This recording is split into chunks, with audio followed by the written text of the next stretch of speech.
काला गुफाएं। काला गुफाएं महाराष्ट्र के लोनावाला के पास ताली में प्राचीन बौद्ध भारतीय चट्टानों को काटकर बनाई गई गुफाओं का एक परिसर है। ये लोनावाला से सिर्फ 10.9 किलोमीटर दूर है। क्षेत्र की अन्य गुफाएं भाजा गुफाएं, पाटन बौद्ध गुफा, बेदसे गुफाएं और नासिक गुफाएं हैं। मंदिरों का विकास दूसरी शताब्दी ईसा पूर्व से 5वीं शताब्दी ईस्वी तक की अवधि में किया गया था। माना जाता है कि सबसे पुराना गुफा मंदिर 160 बीसी का है, जो अरब सागर से पूर्व की ओर दक्कन तक जाने वाले एक प्रमुख प्राचीन व्यापार मार्ग के पास उत्पन्न हुआ था। काला का समूह महाराष्ट्र के कई रॉक कट बौद्ध स्थलों में से सबसे पुराने और छोटे में से एक है, लेकिन प्रसिद्ध ग्रैंड चैत्य गुफा 8 के कारण सबसे प्रसिद्ध में से एक है, जो उस काल का सबसे बड़ा और सबसे पूरी तरह से संरक्षित चैत्य हॉल भी है।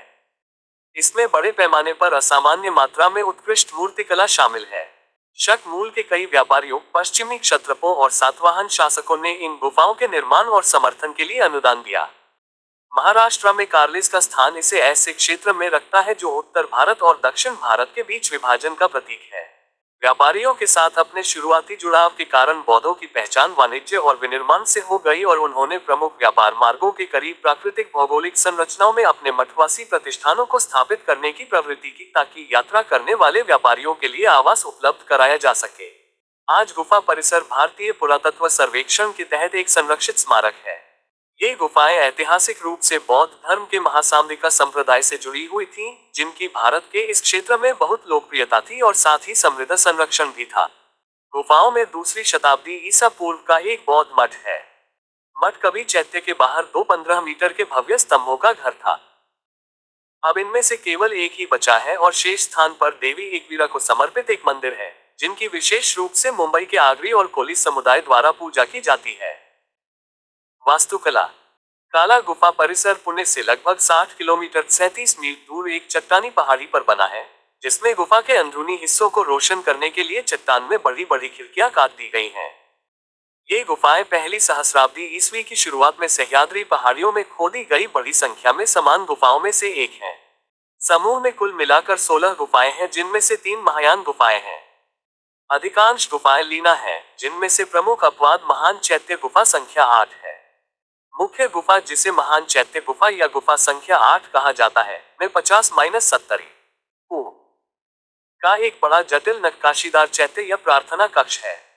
ये भारत का सबसे बड़ा रॉक कट चैत्य है, जिसकी लंबाई 45 मीटर 148 फीट और ऊंचाई 14 मीटर 46 फीट तक है। हॉल में नर और मादा दोनों के साथ साथ शेर और हाथी जैसे जानवरों की मूर्तियां भी हैं। विभिन्न दान शिलालेखों के पुरालेख के अनुसार दक्षिण एशिया की सबसे बड़ी इस महान चैत्य गुफा का निर्माण संभवतः 50 और 70 ईस्वी के बीच किया गया था।